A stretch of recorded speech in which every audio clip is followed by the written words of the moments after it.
ذبح کرنے والا مسلمان ہو. اور ایک جملہ کہتا ہوں, اگر کوئی کسائی بیٹھا ہو تو ناراض نہ ہو, اگر ہوگا بھی تو ایک نہ 10 دفعہ ہو, مسئلہ میں بتا جاؤں گا. بعض کسائی ظالم ہے, ظالم, بعض, ہر نہیں. وہ ظلم کیا کرتے ہیں, ذبح کا حکم ہے, اس کے بعد اس کو چھوڑ دو کچھ ٹائم کے لیے تاکہ وہ پھڑکے, تڑپے اور اس کا خون اندر کا نکلے. اس کے 2 فائدے ہیں.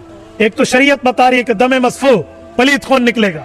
ذبح کے وقت والا خون پلیت ہوتا ہے, باقی کا نہیں ہے. دوسرا, میڈیکل سائنس کہتی ہے, یہ ڈاکٹر رات کہتے ہیں, ہمیں بتاتے ہیں کہ اندر اگر یہ خون ٹھہر گیا تو بیماریاں پیدا ہوتی ہیں. وہ بھی نکل گیا. او دم مسفوح جیسے قرآن کہتے ہیں. میں نے بعض کسائیوں کو دیکھا ہے جو بکرے کو تڑپنے پھڑکنے نہیں دیتے, وہ اوپر پکڑ کے بیٹھے ہوتے ہیں, اوپر پکڑا ہوتا ہے, یوں نہیں, اس کے تو ہاتھ پاؤں کھول دینے چاہیے.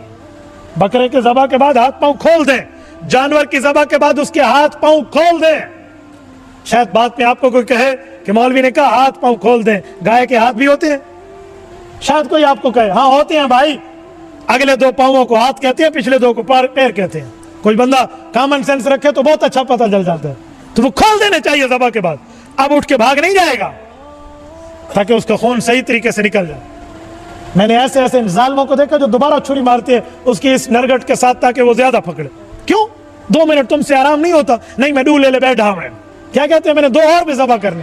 تو دفع کرو ایسے بندوں کو جو آپ کے قربانی کے جانور کو ذلیل کرے, اس سے پورا پھڑکنے دیں. اور میں ایک جملہ کہتا ہوں کہ جب جانور ذبح ہو جائے نا تو جو رسی جانور کی ہے نا, اب تو فارغ ہو گئی, وہ نکال کے 5 منٹ اس کسائی کو باندھ دو جو ڈرامے کر رہا ہے. آؤ تو ویلی تھی کہ بھئی کو تو بدھو. عجیب بات ہے, کیا ظلم اور تشدد شروع کیا ہوا ہے. اور کچھ ظالم وہ بھی ہے جو ایک جانور کے سامنے دوسرے جانور کو ذبح کرتے ہیں. میں نے ان آنکھوں سے ایک جگہ میں دیکھا ہے, ایک اونٹ کو ایک اونٹ کے سامنے ذبح کیا, اونٹ کا بچہ جو تھا اس کی آنکھوں سے یوں آنسو جاری تھے, وہ رو رہا تھا. کیا حیثیت ہے ہماری, کیا جواب دیں گے اللہ تعالیٰ کو؟ حدیث پاک میں اتنا منع ہے کہ آپ چھری بھی اس کے سامنے تیز نہ کرو, اتنا منع ہے. یاد رکھنا. ایک صحابی یوں کر رہے تھے تو رسالت امام نے کیا جملہ فرمایا, فرمایا اسے دوسری موت نہ مار. ایک اسے دکھا کر اور پھر اس کو قتل, 2 موتیں اس پر جمع کر رہے ہو. اگر جانور 4 اکٹھے ذبح کرنے تو 3 کو کسی اور جگہ لے جاؤ, ان کے سامنے نہ کرنا. وہ خون تک بھی نہ دیکھے, اس کا کٹا ہوا سر تک بھی نہ دیکھے. میرے مسجد کے امیر صاحب ہے محمد طارق صاحب, اللہ اسے جزائے خیر دے, اس نے مجھے یہ مسئلہ سننے کے بعد کہا کہ مفتی صاحب آپ کو ایک بات بتاؤں. میں نے کہا جی. کہتے ہیں یہی بات میں نے اپنی آنکھوں سے ایک جگہ دیکھی.